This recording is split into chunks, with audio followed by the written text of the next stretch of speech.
With the constant Brexit conversation, it's easy to forget what the Conservatives have achieved in government.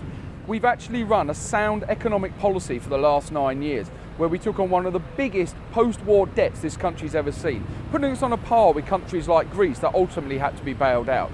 And yet today we're in a situation where we no longer have to borrow any money for revenue spending. This has left the government with a £27 billion chequebook that we can use in the spending review this autumn to invest in our public services. Our public services have had to share the burden of getting our economic situation back on track.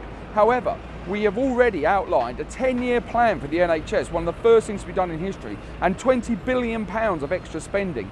As Conservatives, we recognise the importance of sound fiscal economic competence. And that sound competence has led us to a situation where we can address the main concerns that the public are facing in terms of their schools, in terms of their police forces, in terms of the NHS, in terms of GP services.